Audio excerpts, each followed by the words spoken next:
नमस्कार, मेरा नाम है डॉक्टर सरिता यादव। मैंने एजुकेशन में ही पीएचडी की है और नेट किया है। काफ़ी टाइम से ऑफलाइन पढ़ा रही हूँ, अभी ऑनलाइन नई पहल शुरू की है। होप मुझे आप सबका साथ मिले।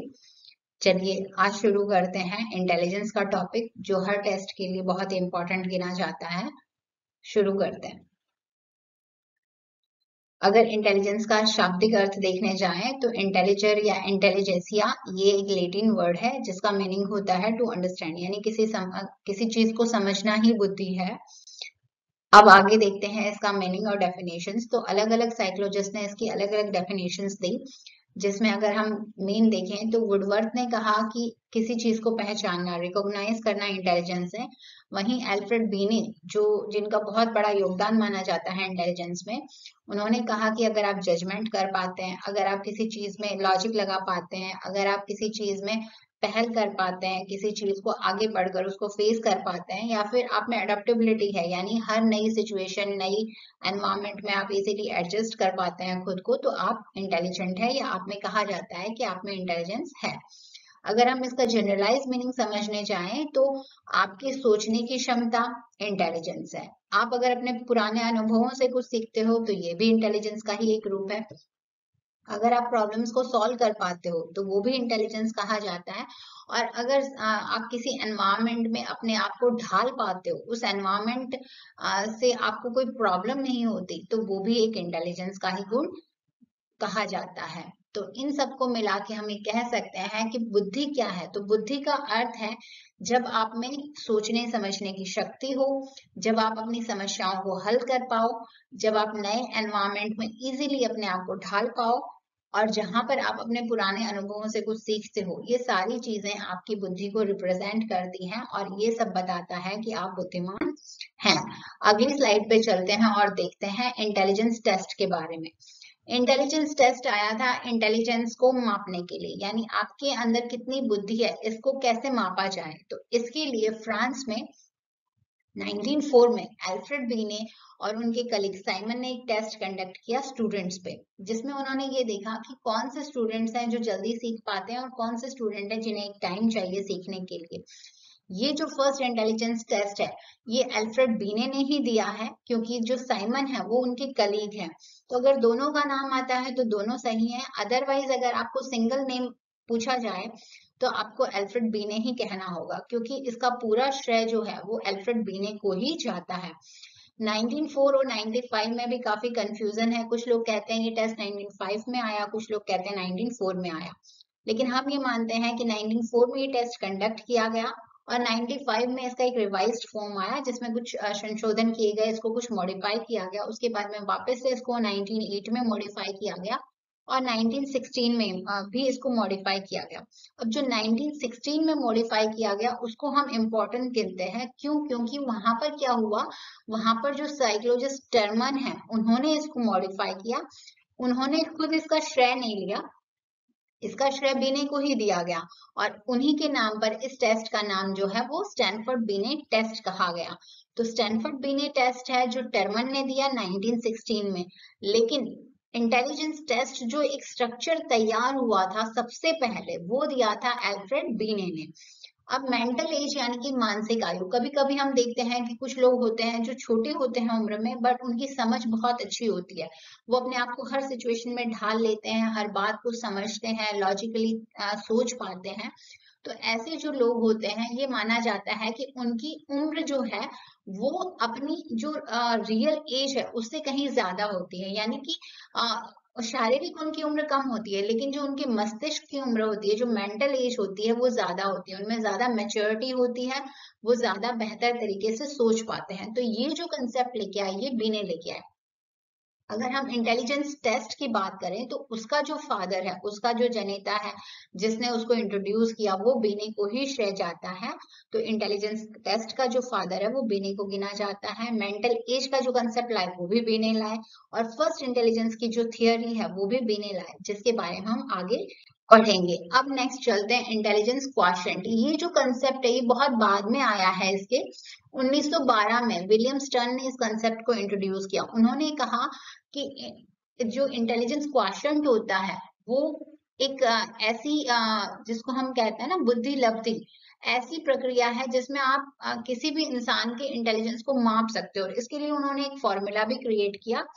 उस टाइम पे उस फॉर्मूले को पूरी तरह से स्टैंडर्डाइज नहीं माना गया, लेकिन बाद में उस फॉर्मूला को टर्मन ने रिप्रेजेंट किया 100 से मल्टीप्लाई करके, और वो जो फॉर्मूला आया जिसे हम आईक्यू का फॉर्मूला कहते हैं, जहां से हम ये देखते हैं कि किसी इंसान में कितनी बुद्धि है, यानी अपनी जो एज है उस एज से वो ऊपर है या नीचे है, यानी कि उसकी सोचने समझने की जो शक्ति है वो उसकी एज के साथ साथ चल रही है या एज से आगे चल रही है या एज से पीछे चल रही है।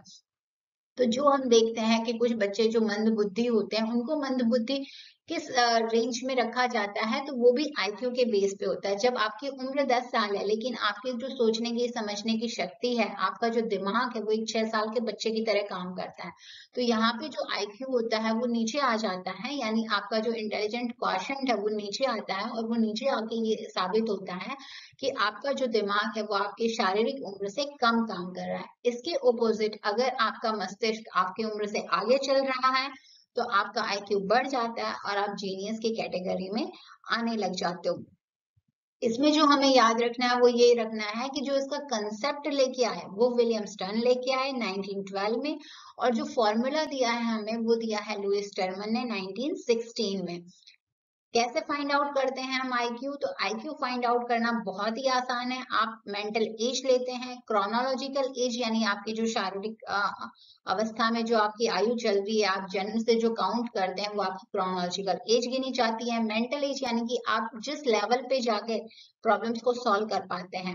अगर आप 10 साल के हैं लेकिन आप 15 साल के बच्चों की तरह बिहेव करते हैं, आपका व्यवहार वैसा है, आप उस लेवल पर सोच पाते हैं, तो वो आपकी मेंटल एज गिनी जाती है। और इनको जब हम 100 से मल्टीप्लाई करते हैं तो हमें आईक्यू मिल जाता है। अब आगे देखते हैं आईक्यू टेबल।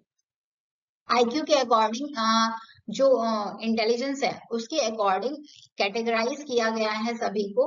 अगर आपका आईक्यू बिलो एवरेज है, एवरेज यानी यहाँ हम 100 को एवरेज मानेंगे, तो बिलो एवरेज है तो आप क्या कहना चाहते हो, आपकी बुद्धि कम आकी जाती है। लेकिन आप जैसे ही एवरेज, आपका आईक्यू अगर 100 से ऊपर जाता है तो वहीं आपको बहुत ज्यादा इंटेलिजेंट, ब्राइट या फिर सुपीरियर, जीनियस जैसे शब्द से नवाजा जाता है, आपको उन शब्द से सम्मानित किया जाता है। तो जैसे जैसे हमारी मानसिक आयु है वो ज्यादा होती है, हमारी बुद्धि है वो शार्प गिनी जाती है और हम ऊपर की कैटेगरी में आते हैं। लेकिन अगर आप एवरेज से बिलो हो तो इसका मतलब ये है कि आपकी शारीरिक आयु तो ज्यादा है, लेकिन उसके कंपेयर में आपकी जो मानसिक आयु है वो क्या है, वो कम है। चलिए आगे समझते हैं types of intelligence. Types of intelligence में एडवर्ड थॉर्नडाइक ने इंटेलिजेंस को 3 भागों में विभाजित किया, जो बहुत ही समझने में आसान हो जाए और हम किसी भी इंसान को देखकर ये समझ सकते हैं कि इसकी बुद्धि में ये वाला जो पोर्शन है ये ज्यादा काम कर रहा है, इसका जो इंटरेस्ट है वो इसमें ज्यादा है।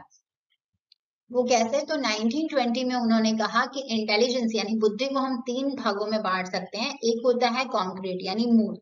मूर्त का अर्थ है जो आपको दिखता है, यानी कुछ लोग होते हैं जो सामने अगर उनकी कुछ रखा जाए, कोई चीज है तो उसमें बहुत इजीली काम कर लेते हैं। जैसे मशीनरी है, आप लैपटॉप, मोबाइल, मशीन्स, औजार, इन सब पे अगर इजीली आप इनको समझ सकते हैं, आप इन पे काम कर सकते हैं, तो ये कहा जाता है कि आपका जो कॉन्क्रीट इंटेलिजेंस है वो कहीं ना कहीं थोड़ा सा ज्यादा है। जैसे मैकेनिक्स हो गए, इंजीनियर्स हो गए, डॉक्टर्स हो गए। अब अगर मैं मेरी बात करूं तो मुझे शायद ये सब ना समझ में आता हो। क्यों? क्योंकि शायद मुझे ऐसा लगता है कि मेरा जो कॉन्क्रीट इंटेलिजेंस है वो कम है। इसी तरह से कुछ लोग होते हैं जिनका एब्स्ट्रैक्ट इंटेलिजेंस ज्यादा होता है, यानी जो अपनी कल्पनाओं में, इमेजिनेशंस में, अपनी क्रिएटिविटी में बहुत ज्यादा आगे होते हैं, जो सोच पाते हैं, शायद उन्हें जो नहीं दिखता है वो उस चीज की कल्पना कर पाते हैं। ऐसे लोग कौन होते हैं? तो ऐसे लोग होते हैं साइंटिस्ट, क्योंकि हर कोई इन्वेंशन नहीं करता। इन्वेंशन कौन करते हैं? साइंटिस्ट। क्यों करते हैं? क्योंकि उन्होंने जो ख्याल उनके दिमाग में आया है वो उसको एक रूप देख के आपके सामने प्रस्तुत करते हैं। आप सोचिए, किसी इंसान ने सोचा होगा कि हाँ बिजली से लैंप जल सकता है और उसने लैंप जला के देखा और हमें बिजली मिल गई। कुछ हैं जिन्होंने एरोप्लेन की खोज की, किसी ने पंखे की, किसी ने गाड़ी की। तो ये वो चीजें हैं जो ख्याल थे और वो हमारे सामने उसको लेकर आए। पोएट है इसी तरह से हम देखते हैं, हम सब पढ़ते हैं, हम सबको शब्दों की नॉलेज है, लेकिन हम इतनी सुंदर तरीके से शब्दों को अरेंज नहीं कर पाते जितना कि एक पोएट कर पाता है या राइटर कर पाता है। इसी तरह से पेंटर है, हर किसी का हर चीज को देखने का अपना नजरिया होता है, लेकिन जो पेंटर होते हैं या जो ड्रॉ करते हैं चीजों को, ऐसे लोग वो होते हैं जो एक बार जिस चीज को देख लेते हैं वो पेपर पर उसको हूबहू उतार पाते हैं। ये भी अपने आप में एक अलग से क्वालिटी गिनी जाती है, और ऐसे लोगों में क्या कहा जाता है, एब्स्ट्रैक्ट यानी अमूर्त इंटेलिजेंस है वो ज्यादा है। तीसरा टाइप होता है सोशल। कुछ लोग होते हैं जिन्हें आप हजारों की भीड़ में खड़ा कर दो, ना उनको नर्वसनेस होती है, ना उनको डर लगता है, वो बहुत आसानी से उन सब से बात कर पाते हैं, घुल मिल जाते हैं, बोल पाते हैं और उन सबको अपनी ओर आकर्षित भी कर लेते हैं। ऐसे लोग कौन होते हैं? ऐसे लोग होते हैं जिनका सोशल इंटेलिजेंस है वो अच्छा होता है। इस कैटेगरी में आते हैं politicians, social workers, teachers, public speakers. तो ये सब वो लोग होते हैं जो भीड़ का हिस्सा होते हैं और भीड़ को अपने अनुसार जो है वो ढाल लेते हैं, जहाँ जिनको भीड़ से कोई दिक्कत नहीं होती, जो लोगों को बहुत आसानी से समझा पाते हैं या अपने साथ बांध के रख पाते हैं। अब आगे चलते हैं और देखते हैं थियोरीज। इंटेलिजेंस की अलग अलग थियोरीज आई, ऑलमोस्ट शायद 10 थियोरीज है। हम धीरे धीरे सबके बारे में सुनेंगे, समझेंगे। सबसे पहली जो थियोरी है वो यूनिफैक्टर थियोरी है। जैसा हमने अभी देखा था कि एल्फ्रेड बी ने, उन्होंने ये पहली थियोरी है वो दी। उन्होंने जिक्र किया कि जब इंसान का जन्म होता है तो वो अपने साथ में बुद्धि लेकर ही आता है, उसमें बुद्धि होती ही होती है। ऐसा कोई इंसान नहीं है जो जिसमें बुद्धि ना हो, चाहे वो कम हो या ज्यादा हो, लेकिन होती जरूर है। तो ये जो जनरल फैक्टर उन्होंने बताया कि हमारे अंदर जन्म से ही सोचने समझने की एक शक्ति होती है जिसे हम बुद्धि कहते हैं, ये सभी में होती है। तो इस फैक्टर को उन्होंने सिंगल फैक्टर या जिसको हम जनरल फैक्टर थियरी कहते हैं वो है। अब इसके बाद में इसको रिजेक्ट करते हुए एक नए साइकोलॉजिस्ट आए जो थे चार्ल्स स्पीयरमैन, और उन्होंने कहा कि बुद्धि में दो फैक्टर्स काम करते हैं, एक होता है जनरल फैक्टर और एक होता है स्पेसिफिक फैक्टर। जनरल फैक्टर यानी कि जो विनय ने बताया, जो हम जन्म से एक बुद्धि हमारे अंदर होती है, जो शक्ति होती है, उसे हम जनरल फैक्टर कहते हैं। लेकिन एक स्पेसिफिक फैक्टर भी होता है वो, तो हम बात कर रहे थे स्पीयरमैन की टू फैक्टर थियरी की, जिसमें है जनरल और स्पेसिफिक। जनरल जो इनबॉर्न हमारे अंदर जो क्षमताएं होती हैं वो, जिसको हम जैसे हम पहचानने की शक्ति है, किसी चीज को याद करने की, प्रॉब्लम को सॉल्व करने की। अब बात करते हैं स्पेसिफिक। स्पेसिफिक वो होती हैं जो आप एनवायरमेंट से सीखते या समझते हैं, जो आप एनवायरमेंट से अपने अंदर लेके आते हैं। ये कौन सी चीजें होती हैं? तो ये होती है कि आप जैसे एनवायरमेंट में रहते हैं उसका आप पे असर होता है। अगर आपके आसपास सारे ही खेल कूद करने वाले लोग हैं तो आपका जो इंटरेस्ट है वो भी स्पोर्ट्स में बन जाएगा और धीरे धीरे आप भी स्पोर्ट्स के जो गुण है वो आप में आ जाएंगे। इसी तरह से म्यूजिक, डांस, आप जैसे भी एनवायरमेंट में रहते हैं आप में उसके गुण आ जाते हैं, और ये जो फैक्टर होता है इसको हम स्पेसिफिक फैक्टर कहते हैं। हम आगे चलते हैं, हम बात करते हैं एक और थियरी की। ये थियरी है मल्टीफैक्टर थियरी। मल्टीफैक्टर थियरी है ये एडवर्ड एल थॉर्नडाइक लेके आए। उन्होंने इस थियरी में 4 एट्रीब्यूट्स का जिक्र किया, 4 चीजें, 4 कारक हैं इसमें। जो है फर्स्ट है लेवल, यानी कि लेवल ऑफ डिफिकल्टी, आप किस स्तर तक की कठिनाई का सामना कर सकते हैं। फिर उन्होंने रेंज बताई कि आप कितने टास्क है, कितने काम है उस डिफिकल्टी के लेवल पर कर सकते हैं। फिर उन्होंने जिक्र किया एरिया का। एरिया यानी कि इस तरह की कितनी सिचुएशंस हैं जिसका आप सामना कर पाएंगे। और लास्ट में उन्होंने बताया स्पीड, यानी कि हम हमारी जो स्पीड है काम करने की उस डिफिकल्टी के लेवल पर वो कैसी रहती है, वो लेवल के साथ साथ में बढ़ती है या घटती है। तो ये 4 चीजें मल्टीफैक्टर थियोरी में उन्होंने जिक्र किया। इसके आगे चलते हैं, अब बात करते हैं प्राइमरी मेंटल एबिलिटी थियरी की। ये थियरी लुइस थर्स्टन लेके आए। उन्होंने 6 फैक्टर्स का जिक्र किया, जिसमें फर्स्ट आता है नंबर। नंबर यानी आप न्यूमेरिकल कैलकुलेशंस कर सकते हैं। दूसरा आता है वर्बल। वर्बल में आप वर्बल कॉम्प्रिहेंशन को पढ़ के समझ सकते हैं, उसके क्वेश्चंस के आंसर्स कर सकते हैं। थर्ड उन्होंने जिक्र किया स्पेस का, जहां पर हम अधूरे वाक्य, अधूरे पैराग्राफ या अधूरे पिक्चर्स को कंप्लीट करने की क्षमता रखते हैं, वो हमारे इंटेलिजेंस को दिखाता है। फोर्थ उन्होंने जिक्र किया मेमोरी का, यानी कि आप कितनी चीजों को याद रख सकते हैं। आपने देखा होगा शायद एक ऐसा टेस्ट या कॉम्पिटिशन कई सालों पहले लोग करते थे, जिसमें 1 मिनट के टाइम में आपको बहुत सारी चीजें दिखाई जाती हैं, ऑलमोस्ट 25 to 30 आइटम्स, और फिर आपको उसकी लिस्ट बनानी होती है कि आपने उसमें क्या क्या देखा। जो मैक्सिमम लिस्ट में बता पाए वो विनर होता है। तो इस तरह की जो कंपटीशन या टेस्ट होते हैं वो आपकी मेमोरी को जज करते हैं। इसके बाद में आता है वर्ड फ्लुएंसी। अभी भी हम देखते हैं कि कई बार छोटे बच्चे बड़ों को आजमाने के लिए कह देते हैं कि आप ये बोल के दिखाइए, जैसे कच्चा पापड़ पक्का पापड़। तो ये जो है इसको रिपीटेडली बोलना और स्पीड में बोलना, ये आपकी वर्ड फ्लुएंसी को दिखाता है या उसको टेस्ट करता है। लास्ट उन्होंने जिक्र किया रीजनिंग का। रीजनिंग यानी कि एक रूल या प्रिंसिपल पे एक सीरीज चल रही है और आपको उसको कंप्लीट करना है। जैसे 2 4 6 8, तो इसके बाद क्या आएगा 10, उसके बाद 12। तो ये जो है ये किसी सिद्धांत पे काम करता है या इसमें कोई एक लॉजिक लगा होता है, आपको वो समझकर ये कंप्लीट करना होता है। तो ये जो फैक्टर्स हैं 6 फैक्टर्स, आजकल हम देखते हैं जितनी भी एग्जाम्स होती है उसमें इन 6 फैक्टर्स पे बेस्ड आपको एक एक 2 2 क्वेश्चन मिल ही जाते हैं। तो ये आपके इंटेलिजेंस को जज करते हैं। और ये जो थियोरी थी ये लुइस थर्स्टन ने दी। उन्होंने कहा कि इंटेलिजेंस को जज करने के लिए ये 6 फैक्टर हैं, ये जरूरी हैं। अब आगे चलते हैं, बात करते हैं रेमंड बी कैटल की थियोरी, फ्लूइड और क्रिस्टलाइज्ड थियोरी, जिसको हिंदी में हम तरल और ठोस का सिद्धांत कहते हैं। उन्होंने कहा कि इंटेलिजेंस 2 टाइप का होता है, एक होता है तरल और एक होता है ठोस। अब हम समझ सकते हैं तरल यानी कि जो बहता है यानी बहाव के साथ वो बह जाएगा।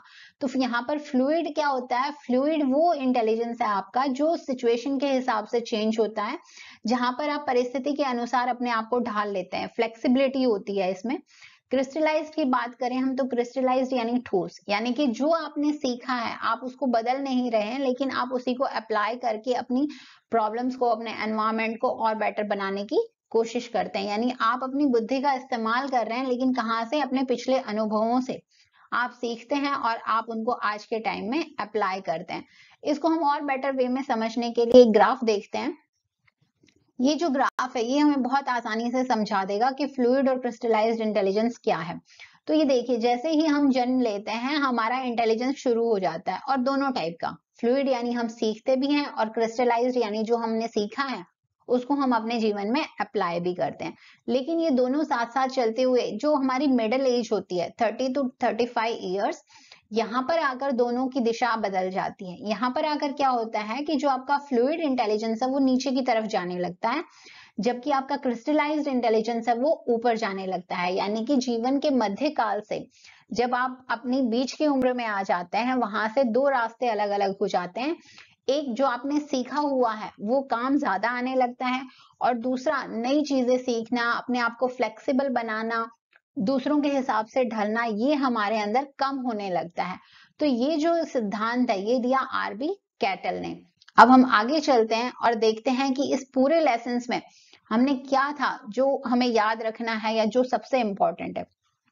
तो सबसे पहले है इंटेलिजेंस टेस्ट। इंटेलिजेंस टेस्ट को इंट्रोड्यूस करने वाले अल्फ्रेड बीने हैं, जिन्होंने 1905 में इंटेलिजेंस का टेस्ट है वो दिया हमें। उसके बाद में आया एडल्ट का फर्स्ट इंटेलिजेंस टेस्ट, जो हमें दिया डेविड वेशलर ने, और ये आया 1939 में।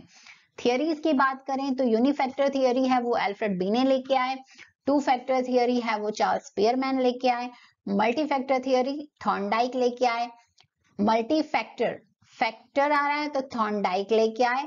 मुझे इस तरह से याद हो जाता है, आप देखिए आप कैसे याद कर सकते हैं इस चीज को। प्राइमरी मेंटल एबिलिटीज की थियरी है वो लुइस थर्स्टन लेके आए। इसके बाद में आता है फ्लूइड एंड क्रिस्टलाइज्ड थियरी जो कैटल लेके आए। कंसेप्ट ऑफ आईक्यू यानी इंटेलिजेंस क्वोशिएंट को इंट्रोड्यूस करने वाले हैं विलियम स्टर्न, लेकिन उसका फॉर्मूला लेके आने वाले हैं लुइस टर्मन। तो ये कुछ चीजें हैं जो हमें याद रखनी है। होप आपको ये समझ आया होगा या आपको समझने में मदद मिली होगी। कैसा लगा बताइएगा जरूर। फिर मिलते हैं नेक्स्ट लेक्चर में, शायद और इससे ज्यादा हम कुछ समझ पाए। Thank you.